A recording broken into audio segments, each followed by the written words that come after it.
अस्सलाम वालेकुम, मैं हूँ अलबीना और आज हमारे साथ मौजूद हैं माहिन मोहम्मद चौधरी, जिनका सॉन्ग इम्पोर्टेड हुकूमत नामंजूर हमारे चैनल पाक टीवी 24 पर बहुत फेमस हुआ। तो आए इनसे चंद बातें करते हैं। So Mahin, first introduce yourself. I am Mahin and I'm 13 years old. I just gave my final exam of grade 6 and soon I will be promoted to grade 7 inshallah. Apart from studies, my interests are playing football, cricket and basketball. I love doing gymnastics and last but not the least definitely music. तो आपको इस song को बनाने का ख्याल कैसे आया? मैंने सोचा कि इमरान खान पाकिस्तान के वाहिद पॉलिटिकल लीडर हैं जो पाकिस्तान की सॉवरेनिटी और पाकिस्तानी अवाम की भलाई के लिए सोचते हैं। तो मैंने सोचा क्यों ना इनकी हकीकी आज़ादी की जद्दोजहद में अपना हिस्सा डालूं, ताकि जब भी उन लोगों के बारे में जिक्र हो जिन्होंने हकीकी आज़ादी की जद्दोजहद में हिस्सा लिया तो उनमें मेरा नाम भी शुमार हो। आपके और भी नेशनल सॉन्ग्स हैं, तो इस पेट्रियाटिज़म की कोई ख़ास वजह? वैसे तो हर पाकिस्तानी शहरी पैट्रियाटिक है, लेकिन कुछ लोगों में इतनी पैट्रियाटिज़म होती है कि वो नज़र आती है क्योंकि उनका ब्रॉटअप ऐसे माहौल में होता है कि वो अपने वतन से मोहब्बत करने लगते हैं। तो मैं एक आर्मी फैमिली से बिलोंग करता हूँ। मेरे दादा अबू ने 1965 और 1971 की जंग में हिस्सा लिया और एक दफ़ा 7-8 इंडियन फाइटर जेट्स आ रहे थे, तो उन्होंने उनमें से 2 गिरा डाले जिनकी वजह से उन्हें तमगा जुर्रत मिला।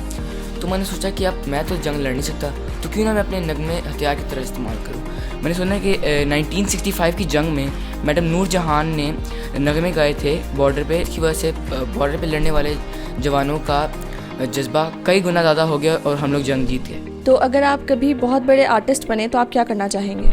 पहले तो मैं पाकिस्तान की सोसाइटी को बेहतर बनाने के लिए नए मिली नगमे बनाऊंगा जिनके ज़रिए मैं अपना पैगाम लोगों तक पहुंचाऊंगा।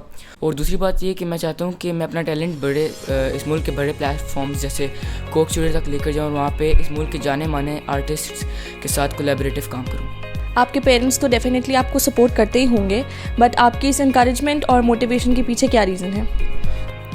जी बिल्कुल ठीक कहा। मेरे पेरेंट्स, फ्रेंड्स और फैमिली ने सारों ने मुझे बहुत सपोर्ट किया और मुझे बड़ा अप्रिशिएट किया।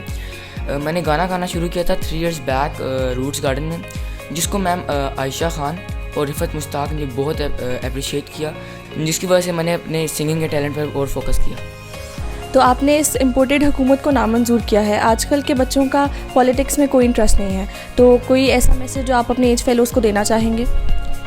देखिए जी, मेरा मानना ये है कि हर पाकिस्तानी को अपनी कैपेसिटी में रहते हुए एक्टिव पॉलिटिक्स में हिस्सा लेना चाहिए। और यहाँ पे ये हो रहा होता है कि कोई नाइंसाफ़ी हुई है तो 20% लोग घर से बाहर निकलेंगे, एहतजाज करेंगे, लेकिन बाकी ये 80% लोग घर बैठ के दुआ करते हैं कि कोई मुआवजा हो जाए। तो मुझे एक शेर याद आया कि खुदा ने आज तक उस कौम की हालत नहीं बदली, ना हो जिसको ख्याल आप अपनी हालत के बदलने का। तो मैं अपनी पूरी कौम को ये मैसेज देना चाहूँगा कि ये पाकिस्तान के लिए डिफाइनिंग मोमेंट्स हैं और हकीकी आज़ादी की जदोजहद के लिए इमरान खान का ही नहीं बल्कि पाकिस्तान का साथ दें, घर से बाहर निकलें और आवाज़ उठाएं और इस जदोजहद को कामयाब बनाएं।